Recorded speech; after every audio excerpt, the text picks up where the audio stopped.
ये भगवान की भक्ति नवदा।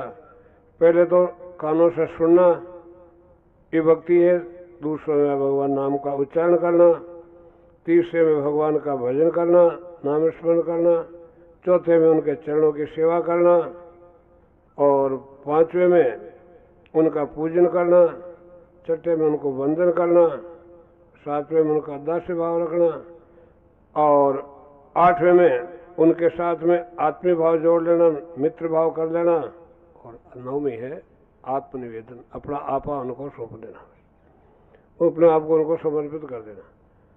अब यही जो नवदा भक्ति है जो शास्त्रों में वर्णन की जाती है, इस नवदा भक्ति को भगवत रूप गुरुदेव के चरणों में हमें मोड़ देना चाहिए, गुरु महाराज में जोड़ देना चाहिए।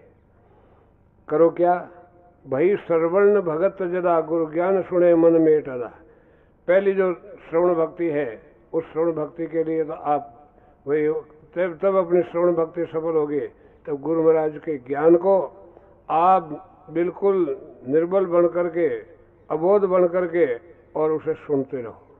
गुरु महाराज के ज्ञान है, उनकी बातें हैं, उनका उपदेश है, उनको ऐसा नहीं कि मन की चंचलता है उसको छोड़ करके दूसरी बातों को चिंतन करते हुए भी हम देखते हैं कि हम सत्संग से कुछ प्राप्त कर लेंगे, मिलेगा नहीं। बात सब तरह से पंपाड़ छोड़ करके केवल एक तरफ जो कह रहे हैं वो केवल मेरे लिए कह रहे हैं, मेरे सिवाय और दूसरा किसी से कोई मतलब नहीं है। इस प्रकार जब गुरु महाराज के वचनों को हम सुनेंगे तो कानों को सुनने से श्रवण भक्ति हमारी सफल होगी।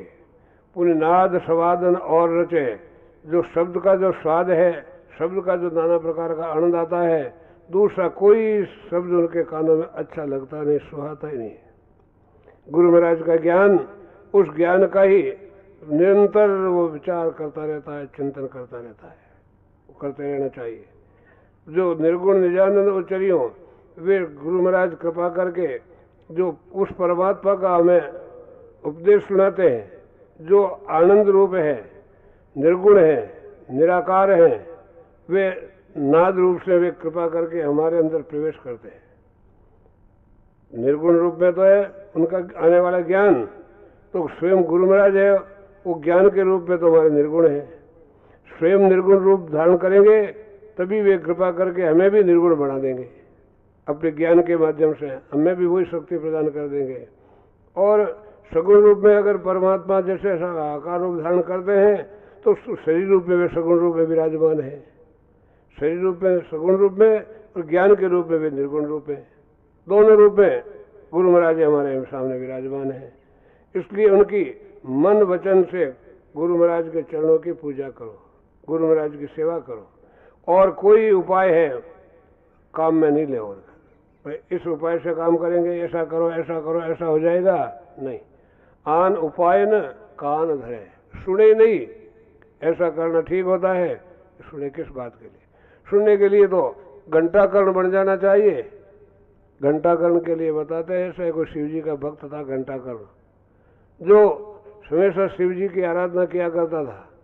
अब कोई मंदिर में जाता तो शिव जी का ध्यान करता, शंकर भगवान की आराधना करता, शंकर का नाम लेता, नमः शिवाय नमः शिवाय नमः शिवाय, तो वो बड़े प्रेम से सुनता।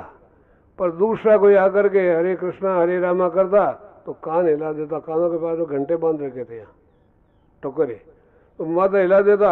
जब कोई दूसरा नाम बोले तो टकोरे सुनी, जो नाम सुना भी नहीं, सुनना ही नहीं मुझे तो केवल जो मेरा निष्ठ है उसका नाम सुनना। तो पुण्य और आन उपाय न कान धरे, कानों से सुने तक भी नहीं दूसरी कोई बात, केवल यही बात है गुरु महाराज से मिल रही है। तो स्वयं गुरु महाराज निर्गुण है और वे हमें निर्गुण बनाना चाहते हैं, तो वो जो रसपान करेंगे। और वैद्य जी अगर कोई दवाई दे करके ठीक करना चाहते हैं तो जिससे हमारी बीमारी ठीक होगी वो दवाई देंगे, हम लेंगे तब बीमारी ठीक होगी। तो इस प्रकार वे सगुण रूप में परमात्मा का अवतार के रूप में है, तो गुरु महाराज का शरीर रूप में उनकी सेवा करो, और ज्ञान उनकी सुन करके उनके निर्गुण रूप में सेवा करो, और ज्ञान सुन करके उसको काम में लेंगे तो उससे गुरु महाराज की बड़ी प्रसन्नता होगी, और सच्ची उनकी सेवा यही होगी, उनके ज्ञान को सुनकर ध्यान करने में। सारंग श्रवण राग जुई, एक वर्ष निसृजन हार सुई, दिन बाल दयाल शरण जके, जीव कारण तारण पार तके। जो इस प्रकार हरिण और मोर सारंग पक्षी है, ये राग के वशीभूत होकर के उनके कितने रसीले होते हैं, आवाज सुन सुन करके और सदा उनके पीछे लगे रहते हैं। इसी प्रकार गुरु महाराज के शब्द सुनने के लिए शिष्य निरंतर उनके लिए ललायत रहता है, कब उनके शब्द मेरे कानों में पड़े और मैं अपना जीवन धन्य करूं। ये श्रवण भक्ति गुरु महाराज के साथ में इस प्रकार जोड़ी जाए। एक भक्ति, नवदा भक्ति में से एक भक्ति के साथ में गुरु महाराज के साथ में जुड़ने की ये रीति बताई। अब दूसरी भक्ति है कीर्तन भक्ति, श्रवणम कीर्तनम। तो भक्ति कीर्तन ए हरिगुण गुरुमुख उच्चरे भूरि भाग दिन तेह कद आवन पावन दर्श। कीर्त जन गुरुदेव सास सास मुख जंपना, यह ही साची सेव प्रीतम परमानंद गुरु। अब भक्ति कीर्तन भक्ति ये है कि गुरु महाराज का गुण है वो हमेशा अपने जीवा से उच्चारण करता रहे, गुरु महाराज की महिमा का वखान करता रहे, उच्चारण करता रहे। वो भाग्यशाली है वो लोग जो कि ऐसे उन गुरु महाराज के दर्शन पाते हैं। कब आएंगे और कब मैं अपने नेत्रों को दर्शन पा करके सफल करूंगा। इस प्रकार लोगों के सामने चर्चा करे तो यही चर्चा करता रहे गुरुदेव जी की महिमा के विषय में। एक एक श्वास में उसको बस बार बार ये चीज चिंतन आवे, बार बार मुख से यही बात बोले। जिस प्रकार कोई पागल आदमी कोई वचन बोलता है उसके जबान से उसे पता नहीं कि मैं क्या बोल रहा हूँ, ऐसे ही गुरुदेव की महाराज की महिमा के विषय में शब्द नित्य निरंतर चलते रहते हैं। उनका कीर्तन करना मतलब उनका नाम स्मरण करना, यही उनकी सच्ची सेवा है। साक्षात गुरु महाराज परमात्मा का स्वरूप है, परमात्मा रूप में गुरु महाराज मेरे सामने विराजमान है। अब वो गुरुदेव जो आए मंगल गाए आनंद अपार, करूं बधावा मनु उछावा मेलेवा करतार।